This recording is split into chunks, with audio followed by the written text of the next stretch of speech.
What's up, guys? Welcome to another episode. So today's video is not exactly sponsored per se, but my friends at LoomCube reached out to me and they asked me if I wanted to do a giveaway for their Black Friday sale.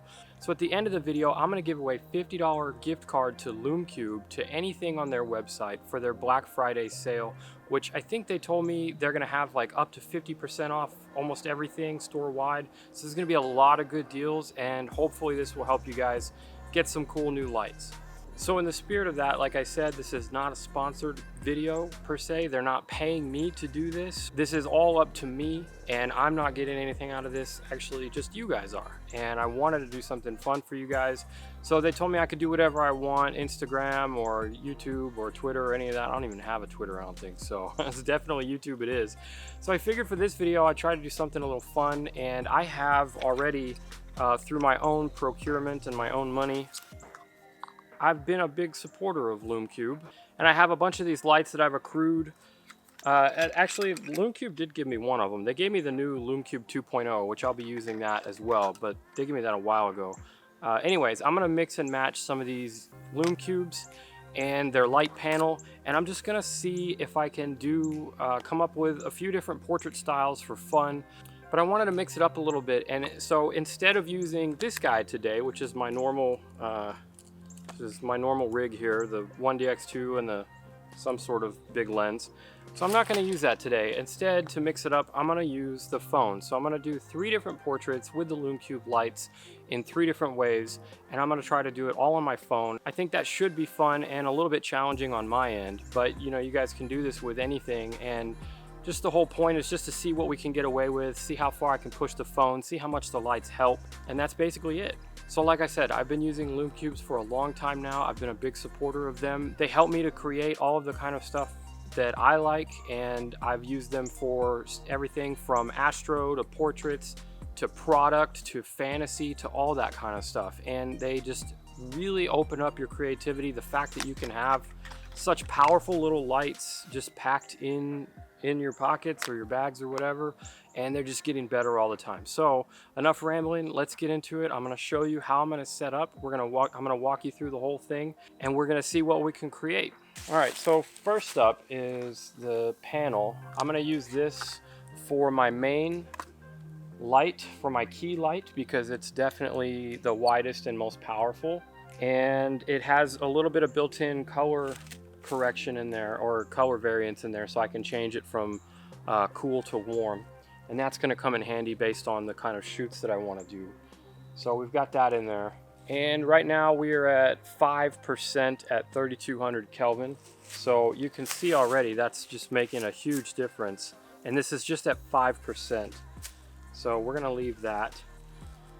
The next thing that I'm going to do that I think I want to try is I want to do, especially since I'm using the phone, I think to really help take your mind away from the fact that it is a phone shot, even though you probably wouldn't ever be able to tell if I didn't tell you that. But now that you know, I think I'm going to create some backlight too and add that to behind the subject, and I think that's going to help pop and just make everything stand out a little more. Plus, the more light you have to work with phones is always better, because their tiny little sensors need all the help they can get to keep the image clean. And then another thing that I'm going to do is I'm going to use some gels. So I have one trick. If you don't have like actual gels, these gels weren't actually made for the LoomCubes.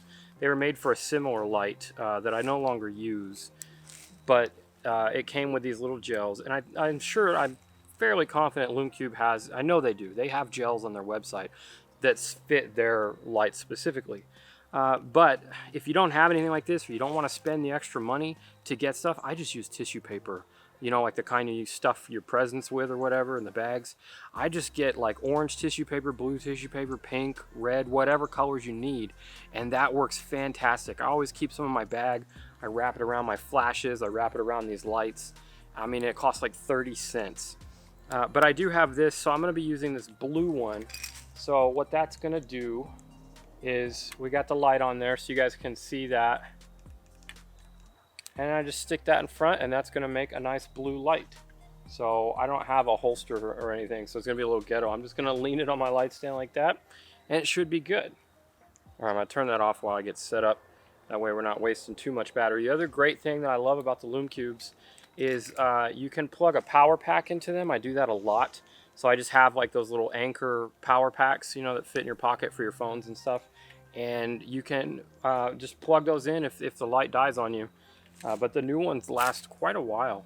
I think they said this one will last up to an hour and a half. I've definitely got an hour out of it in full power. So we're gonna need that tonight as it gets a little bit darker.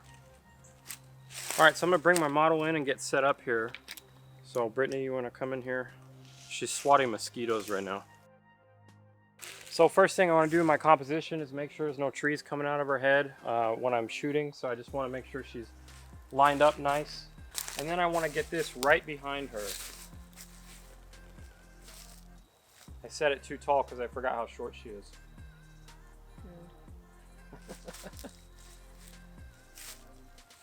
And then I want to put it as close as possible, really, because that way I won't have to use it as bright. All right, that looks good. Okay, so the next thing I want to do, we're going to start with a close-up portrait and do kind of a nice tight from here up, like face portrait. So I'm combating the blue with a complementary color, which is the orange. You can see on my hand.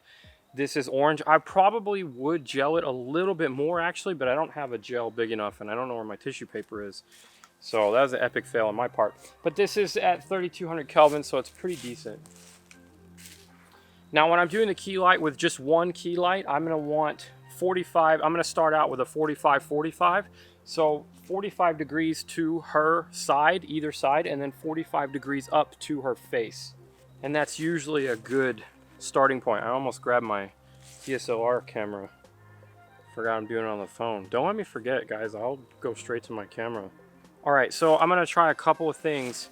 It's bright enough right now, I could probably get away with live view, so I'm gonna try that. I'm using my Galaxy Note 10 Plus.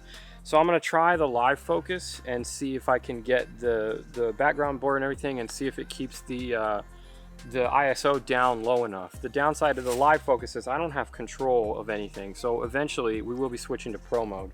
I'm gonna give it a shot first. All right, so I've got my screen recorder on now, so I'm gonna open that up so now you guys should be able to see what I see. So I'm gonna start with this tight shot and live focus, so let's see what we got here. Now I wanna make sure, again, my composition is right. I like those two trees on the side here. And I want to get a nice headshot. So I think that's looking good. The only thing we need to make sure is that if her eye is in focus, and it appears to be pretty decent. All right, so I've got this light, and all I'm gonna do is I'm gonna take a picture since I don't have another tripod or I don't feel like dealing with it. I'm just gonna hold this to just fill in that side of her face just a little bit.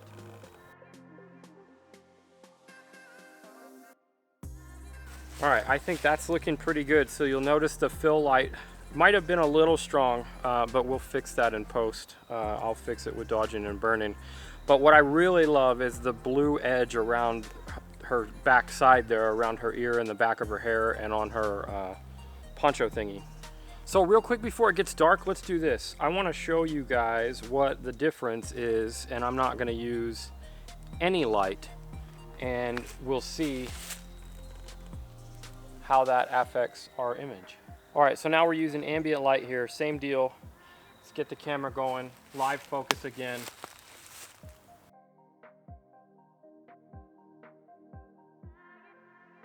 All right, so there's with no light, and then there's with the light. And you can see a big difference. And what I'm seeing right now is actually her face is maybe a little bit too orange. And I could tweak that in here. I can change the temperature on that, but I'm not going to right now. I'm gonna leave it and I'll fix it in post. That's not a motto that I would recommend you guys get in the habit of, but I know my limits and I know what I can do and I know that I can fix it. We're gonna do it with just the front light, and I will change the temperature now. All right, so that looks a little more natural. Bumped it up to 4500 Kelvin. And since we're not using the backlight at all, I'm gonna bring this up to be in a different direction.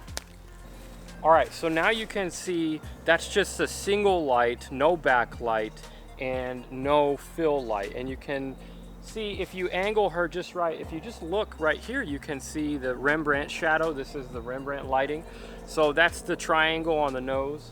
And if you don't want that, that's when you either turn her face more to the light or you get the fill light and fill in that, because you want a little bit of shape, because like having all light and no shadows just makes it look flat. So let's build the shot now. We're gonna end up to, I have an idea for a fantasy type shot that I wanna try, and we're gonna build up to that. So now let's put the light on, the backlight, but without the filter. Cool, so that's with the backlight, and they're roughly matched. This one might be just a hair warmer than the backlight, but that's okay. But you can see you're defining the subject from the back with the backlight, and then you're also, that helps with separation from the background. All right, so I think I've got everything dialed in. So now you guys have a good idea of what it looks like as we build the shot and as we add more lights. So now I think the fantasy shot that I want to try is gonna be, and it's not like super ultra ridiculous fantasy or nothing, but one of the things that I love doing with lume cubes is I love using them as practical lights. So placing them, using them in the shot as practicals, they really help light up a scene that way. And one of the ways that I thought about doing that would be to make the book glow and look like it's kind of a magical book and there's stuff coming out of it, and when she opens it up, it's glowing from the inside. So you could probably pull that off in Photoshop without the light, but it'd be a lot more difficult, and the light, using as many natural lights as you can in the shot, here you go, is going to be the most beneficial, obviously. All right, so we've got those two lights set up. So I'm gonna have a fill light in my hand if I need to fill this side of her face, which I probably will. And then what I'm gonna do is I'm gonna give her one of these little lume cube airs. All right, so tilt the book down to open it up towards me a little bit more. Like this? Yeah, a little bit more. Right there, right there.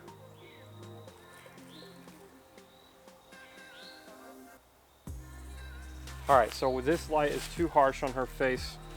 I'm gonna back it up a little bit. All right, so this is looking okay, but now it's getting a little bit darker and I question what the phone is doing. I wanna have a little more control. So I'm gonna go into Pro mode now and make sure that I can control the settings.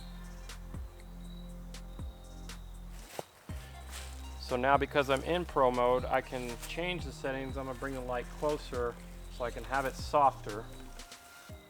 All right, so now that I'm in Pro mode, I don't have my moment lenses, which is what I would normally use, but they haven't given me their case for it yet, and my moment lenses got stolen. So anyways, I don't have those, so I don't have the ability to zoom in. I would rather have the telephoto, but I have the regular wide lens, so I'm gonna have to just work with that. So that's gonna change my composition a lot. That's gonna widen her up, and that also widens up where I'm putting the book in my frame. So what I want, because we have the lights, even though the light is getting darker, I want it to look like it's darker outside. So I'm actually gonna come in here and I'm gonna use my shutter speed and I'm going to drop it down. So now I'm gonna drop it down till that ambient light looks really dark. So that means now I can pump up the light, these lights. So what I want is, I don't want this light to light up this, and I don't have a matte box with me or a negative fill or anything like that. So I'm just gonna get this as close to her face past the book as I can. And then now to finish it off, I'm going to put one of these guys and then do a fill light to even out her face and make it look like the light is illuminating more from the book. That looks pretty solid. And the other benefit is shooting in Pro mode. Oh, let me go over my settings real quick. So I'm in Pro mode. I've got ISO 50, which is the base ISO, as low as it can go. That's what I want. 1/90th of a second. So f1.5. So this phone has the ability to change two apertures from 2.4 to 1.5. So 1.5 to help let in more light and to reduce the depth of field. The other good thing about Pro Mode is that you have the raw DNG files to work with, and I know that I'm going to be doing a lot in Photoshop to this, so that's going to help me to be able to push it a little bit harder like I normally would with one of my big cameras. All right, so we're going to wrap this up here. I think we've got everything that we need. So for the giveaway, leave a comment down below, and it could be anything about any questions you have on the lights or how I lit or the settings I use for the camera, anything, the editing, anything like that. And then also let me know what your favorite image was, and I will pick a random comment using the random comment generator, and then that will be the winner, and then I will get you the $50 gift card to LumeCube for their Black Friday sale. And again, I think they're having like up to 50% off. So like the LumeCube Airs are like 70 bucks, I think, and half off of that. And the LumeCube 2.0 I think is 90 bucks. So hopefully with the 50 bucks you should be able to get something either for free or pretty close to free. And if you're in the market for lighting, they're fantastic. I cannot emphasize how much I love having these. I've got the panel pointed on me and then the 2.0 pointed on me, both gelled. I love them. I love them for video. I love them for my stills.